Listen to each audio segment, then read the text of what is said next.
Desde lejos podrá sentirse el aullido de los perros, pero eso no nos va a amedrentar para hablar en esta oportunidad del oráculo de Delfos, ¿no? Profeta del mundo antiguo. Un mito griego refiere los orígenes de aquel lugar sagrado. En un tiempo casi anterior al tiempo mismo, Zeus soltó dos águilas desde los extremos del mundo, ambas a la vez, y las aves cruzaron sus vuelos en las laderas del monte Párnaso, en donde se colocó una piedra cónica, bautizada como Ónfalos, que simbolizaba el centro del universo. En torno de aquella piedra se levantaron un templo y un oráculo dedicados a la diosa primordial Gea y custodiados por un terrible dragón llamado Pitón. Pitón había nacido del barro que había quedado en la tierra luego del gran diluvio. Sin embargo, Apolo llegó un día a las faldas del Párnaso, mató al monstruo con una lluvia de flechas y reclamó para sí el templo y el oráculo. Después se convirtió en delfín y capturó en el mar a una nave cretense cuyos tripulantes se transformaron en los primeros servidores del nuevo santuario de Apolo. Desde ese entonces, el lugar sagrado se llamó Delfi, por aquel delfín de naturaleza divina que había atrapado a los desdichados marineros, los marinos de la nave cretense. Y así el oráculo se erigió como el irreemplazable profeta de las venturas y desdichas del mundo antiguo. Más allá del mito, el oráculo de Delfos fue uno de los sitios de mayor influencia religiosa y política de la época de gloria helénica. Situado a poca distancia del Golfo de Corinto, al amparo del referido monte Párnaso, este oráculo fue un enorme santuario, dedicado mayoritariamente al dios Apolo, al que llegaban cientos de individuos, griegos y extranjeros. ¿Para qué? Para averiguar lo que el futuro podía depararles. Atentos a las pitonisas, mujeres que tenían el poder de transmitir la voz de Apolo, los visitantes solían confiar ciegamente en los consejos divinos, llegados del más allá.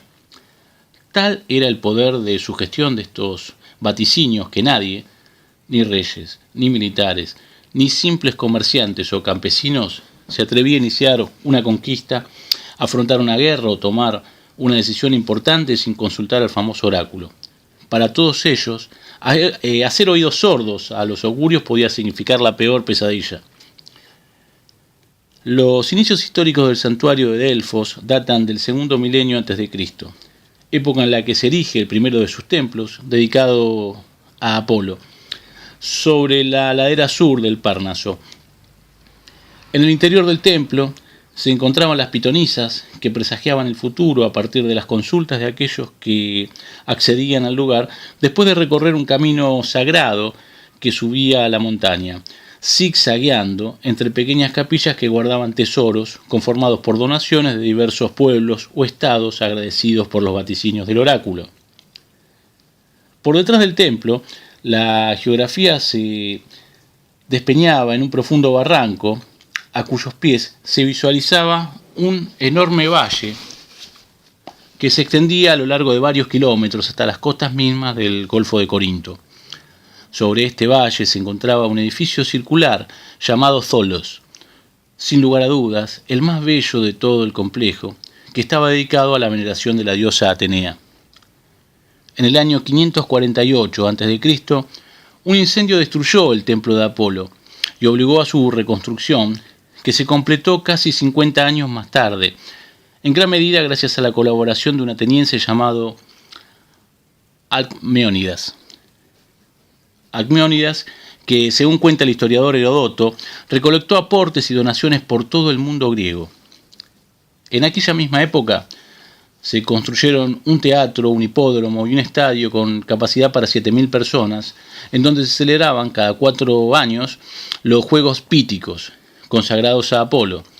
Uno de los ganadores de aquellos juegos fue un príncipe siciliano llamado Polízalos, quien ofrendó al santuario una estatua de bronce de tamaño natural, montada sobre un carro arrastrado por caballos. Esta maravillosa estatua de 1,80 m de altura se conserva hoy en día en el Museo de Delfos y es una de las piezas más valoradas.